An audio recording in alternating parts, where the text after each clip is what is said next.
वृश्चिक राशि के जातकों 22 और 23 फरवरी को आपको सावधान रहना होगा।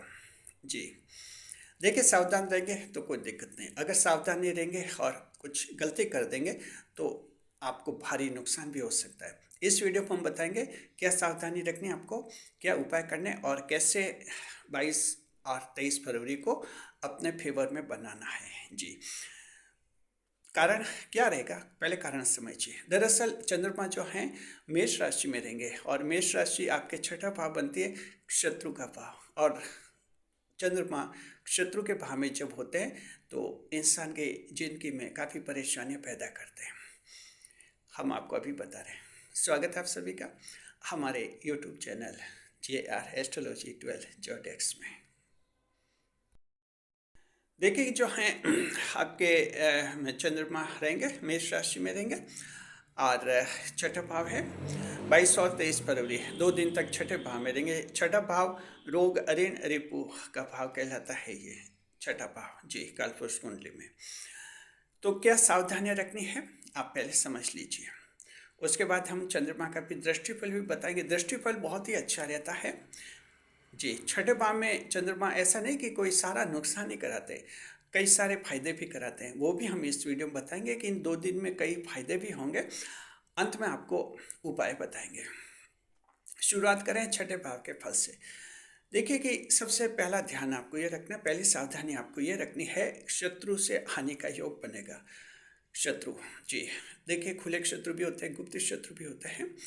खुले एक शत्रु से तो वृश्चिक राशि जात को आपको इतना डर नहीं लगता है, मंगल देव राशि के स्वामी होते हैं। लेकिन एक बात है, आपके सामने मेष राशि का अगर व्यक्ति आ जाए जिसके लिए मंगल उसके भी स्वामी हैं, या मकर राशि का आ जाए जिसके मंगल उच्च के होते हैं, तो आपके लिए परेशानियां खड़ी कर सकते हैं।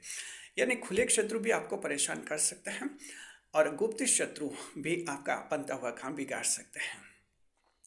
ध्यान रखिए आपको शत्रु से सावधान रहना है। फैमिली मेम्बर जिन पर थोड़ा भी डाउट हो ध्यान रखिए, वो आपका काम बिगाड़ सकते हैं। दोस्त रिलेटिव्स पर ध्यान रखना है। ये गुप्त शत्रु जो दिखने में अपने होते हैं लेकिन भारी नुकसान पहुंचाते हैं, ये लोग काम बिगाड़ने में लगे रहते हैं, तो थोड़ा ध्यान रखना है। और जहाँ तक खुले शत्रु की बात है तो ऐसी बात है कि देखिए, अब आपको समाज में रहना है और सभी समाज में रहते हैं, तो अपनी तरफ से तो किसी से झगड़ा मोल लेना नहीं आपको। और अगर स्थिति बन जाए तो थोड़ा शांति से मामला सुलझाना है, क्योंकि अगर झगड़ा आपने भी झगड़ा कर दिया उसने भी कर दिया तो मामला बढ़ेगा, पुलिस केस बन जाएगा, स्थिति खराब हो जाएगी। जी इस बात का थोड़ा ध्यान रखना है, थोड़ा कंट्रोल में आपको रहना है। तो शत्रु से हानि का योग इसमें बनता है। जी एक बड़ी बात हम आपको बताते हैं, ऐसा कोई दोस्त आपका मान लीजिए आज दोस्त हैं वो, लेकिन पहले कभी दोस्ती टूट गई थी लेकिन फिर से दोस्ती जुड़ गई, ऐसा कोई व्यक्ति है, उसके मन में आज भी दुश्मनी का बीज है और वो कहीं ना कहीं दुश्मनी लेने के फिराक में है। ऐसे व्यक्ति के साथ अनजान जगह पर नहीं जाए, हो सकता है आपके साथ कोई बड़ी शारीरिक हानि करे, आपको कोई चोट पहुंचा दे। बस ये ध्यान रखना है। अगर किसी के ऐसा कोई दोस्त हैं जिंदगी में और वर्तमान में उसके साथ है तो ध्यान रखना है, उसके साथ कहीं नहीं जाना आज। जी हाँ, तो ये ठीक है, काफ़ी है आपके लिए। शत्रु से सावधान रहिए आप 2 दिन 22 और 23 फरवरी को। आगे देखते हैं दूसरी सावधानी। दूसरी सावधानी स्वास्थ्य के बारे में आपकी रहेगी। स्वास्थ्य का ध्यान रखना है, पुरानी बीमारी फिर से उभर सकती है। छठे भाव का चंद्रमा जो है पुरानी बीमारी फिर से उभारता है। ऐसी कोई बीमारी जो आपको पहले लगा होगा कि ठीक हो गई, अचानक वापस हो सकती है। ज़्यादातर ये बीमारियां दांतों के दर्द की होती है, आँखों की, कानों की, ENT की प्रॉब्लम्स ज़्यादा होती है, जो कभी कभी दब जाती है और हम सोचते कि पूरी तरह से ठीक हो और वापस होने लग जाती है। तो वृश्चिक राशि के जात को कोई पुरानी बीमारी उभर सकती है। स्वास्थ्य का ध्यान रखना, स्वास्थ्य का तुरंत इलाज लीजिए, अब पक्का इलाज लीजिए ताकि वो बीमारी फिर से नहीं उभरे, फिर से परेशान नहीं करे। तीसरी सावधानी आपको जो रखनी है, लोन लेने से बचना है, ऋण लेने से, कर्ज लेने से बचना है आपको। जी जहाँ तक संभव उधार नहीं ले इन 2 दिन में। अगर उधार लिया, मान लीजिए आपने 10,000 भी उधार लिए, तो बाद में ये 10,000 बड़ी परेशानी के कारण बन सकते हैं। आपकी स्थिति इतनी खराब हो सकती है कि 10,000 चुकाना भी मुश्किल हो जाएगा। तो छठे भाव में हमेशा उधार लेने की मनाही की जाती है, चाहे आप 1,000 रुपये लें या 10,000 रुपये के लिए। लेकिन इसमें कुछ छूट है। पहला ये कि ज़रूरी कार्यों के लिए उधार ले सकते हैं, जैसे कोई बीमारी का इलाज करवाना है, बच्चों की शादी विवाह के कोई खर्च करने हैं, या लाइट पानी के बिजली के बिल भरने हैं, बच्चों के स्कूल की फ़ीस जमा करानी, ऐसे सही कार्यों के लिए आप कर्जा ले सकते हैं। लेकिन कर्जा इसलिए कि कोई आज पार्टी करनी है दोस्तों के साथ इसलिए कर्ज ले ले, या कि जो कोई लग्जरी आइटम खरीदना है उसके लिए कर्ज ले ले, ये काम मत कीजिए। ऐसी उधारी मुश्किलात पैदा करेंगी बाद में। ये तीसरी सावधानी। जी, चौथी सावधानी, नौकरों के बारे में ध्यान रखना है। नौकर धोखा देकर भाग सकते हैं, चोरी कर सकते हैं सामान की। साथ में जो हैं आपके परिवार के गोपनीय भेद शत्रु को बता सकते हैं दूसरों को। जी, तो अगर कंपनी दुकानों पर आपके नौकर हैं और हर नौकर पर चौकस नजर रखें, कहीं पैसों की हेरा फेरी हो सकती है। हालांकि देखिए, नौकरों पर विश्वास भी करना पड़ेगा, नहीं तो आपका काम भी नहीं चलेगा। जैसे होटल है, होटल में 5, 8, 10 नौकर होते हैं, तो और किसी को काउंटर की कभी कभी जिम्मेदारी भी सौंपनी होती है, तो थोड़ा तो विश्वास करना होगा, लेकिन नज़र फिर भी रखनी है, कहीं गड़बड़ी नहीं हो जाए, इस बात का ध्यान रखिए। नौकरों का पुलिस वेरिफिकेशन भी करवा लीजिए आप लोग, चाहे किसी भी देश में रहते हैं, हर देश में ये व्यवस्था है। इससे क्या कि कभी भी कुछ वारदात हो जाए, अपराध हो जाए, तो उनको पकड़ने में आसानी रहे। खास बात है कि आज नया नौकर मत रखिए। आज मतलब 22 और 23 फरवरी को नया नौकर नहीं रखना है। नया नौकर रखना चाहते हैं तो आप 24 फरवरी को रखिए, 22 और 23 फरवरी की तारीखें डाल दीजिए।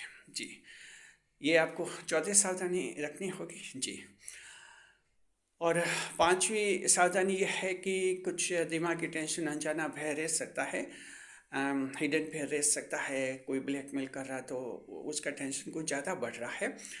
जी, तो मान लीजिए अगर कोई ब्लैकमेल कर रहा है, ज़्यादा परेशान है, तो फैमिली वालों को बता दीजिए, ताकि उसका कोई ना कोई समाधान हो जाए। हालांकि पुरुष तो फेस कर लेते हैं, महिलाओं को दिक्कत आती है। महिलाओं को भी हम कहना चाहते हैं, अगर आपका कोई बॉयफ्रेंड या कोई भी व्यक्ति आपको ब्लैकमेल कर रहा है, कंपनी में जॉब कर रही है, वहाँ कोई परेशान कर रहा है, मैनेजर वगैरह, फैमिली वालों को साफ और साफ बता दीजिए। मन ही मन घुटना, दुखी रहना, ये तो कोई ज़िंदगी नहीं है। तो इस तरह से आप कीजिए। जी, तो आपको शांति मिलेगी, आराम मिल जाएगा। अन्यथा कुछ मेंटल टेंशन हो सकता है, कोई पुरानी बुरी बात अचानक याद आ सकती है, कोई बचपन में ऐसी बुरी घटना हुई हो, याद आ सकती है, और 1-2 घंटे के लिए दिमाग में कुछ टेंशन हो सकता है, लेकिन ये अस्थायी होगा, टेम्परेरी होगा। आपके दिमाग से टेंशन निकल जाएगा जल्दी। तो ये 5 सावधानियाँ वृश्चिक राशि के साथ को आपको रखनी है। दृष्टिफल देखते हैं, बहुत ही मज़ेदार, बहुत ही शानदार दृष्टिफल। चंद्रमा छठे भाव में बैठेंगे, आपके चतुर्थ भाव पर दृष्टि करेंगे, चौथे भाव पर जब चंद्रमा का दृष्टिपात होता है सप्तम दृष्टि से, माता जी के साथ विवाद सुलझते हैं, माता जी से खुशियाँ मिलती है, माता जी आपका सपोर्ट करते हैं, आपका साथ देती है। सबसे बड़ा लाभ ये होता है, जीवन के सुखों में वृद्धि होती है आपकी। कई सारे लोग जो हैं आपकी मदद करने के लिए आगे आते हैं, अनजान लोग और नए लोग भी आपकी मदद करते हैं। जी, इसके अलावा खुद के घर का सपना भी साकार हो जाता है। अगर आप खुद का घर बनाना चाहते हैं और उस दिशा में कोई रुकावट आ गई, वो रुकावट आपकी दूर हो जाएगी। और आपको दृष्टिफल ये भी मिलेगा, आपके लोगों के जो हैं सरकारी परीक्षा कंपटीशन अगर कोई है आपके इन 2 दिनों में, तो ऐसा है कुछ मिला जुला परिणाम आपको मिल सकता है। जी, जैसे 22 फरवरी की परीक्षा तो आपकी अच्छी होगी, 23 फरवरी की परीक्षा हो सकता है थोड़ी मेहनत मांगे, तो इस तरह से मिला जुला परिणाम आपको परीक्षार्थियों के लिए मिलेगा। फिर भी ठीक है, उम्मीद कीजिए कि दृष्टि फल सुखों का रहेगा, तो सरकारी परीक्षा इंटरव्यू भी आमतौर पर आपके अच्छे होंगे। कि दृष्टि चंद्रमा की अत्यंत शुभ रहती है, चाहे वे त्रिक भाव यानी छठे भाव खराब भाव में भी हो। जी, ये दृष्टिफल समझ गए और आप लोगों के कोई खुशखबरी भी मिल सकती है। देखिए, छठा भाव है, त्रिक भावों में खुशखबरियों के भी योग हो जाते हैं। पूर्व जन्म के कोई अच्छे कर्म किया है, उसका फायदा भी आप लोगों को मिल जाता है। जी, उपाय क्या करना है? देखिए, मेष राशि में चंद्रमा रहेंगे, मेष राशि के स्वामी मंगल है, तो आप मंगल को मजबूत कीजिए। मंगल को जितना मजबूत करेंगे, ये 2 दिन आपके लिए कम नुकसान कराएंगे और आपका दिन आराम से बीतेगा। मंगल देव को मजबूत करने के लिए आपको हनुमान जी की पूजा करनी चाहिए और हनुमान चालीसा का पाठ करना चाहिए। ऐसे लोग जिनके मन में अगर कुछ हृदय की धड़कन बच जाती है 22 फरवरी को सुबह, तो 22 और 23 फरवरी को अगर लगे कि कुछ धड़कन बढ़ रही है, दिमाग में टेंशन ज़्यादा है, तो हनुमान चालीसा का पाठ कीजिए। हनुमान चालीसा का पाठ करते ही आपका आधा टेंशन तो दूर हो जाएगा, ऐसे हम उम्मीद करते हैं जी। तो इस तरह से अपना जीवन आगे बढ़े वृश्चिक राशि जात को। और देखिए कि जो हैं, अगर आपको वीडियो पसंद आ गया तो चैनल को सब्सक्राइब अवश्य कीजिए। इसी तरह आप अपने डेली अपडेट जानने के लिए हमारे चैनल के साथ बने रहिए। खुशियाँ, शुक्रिया आपको। वीडियो पर लाइक करें, कमेंट करें, शेयर करें, इस वीडियो को हाइप अवश्य करें।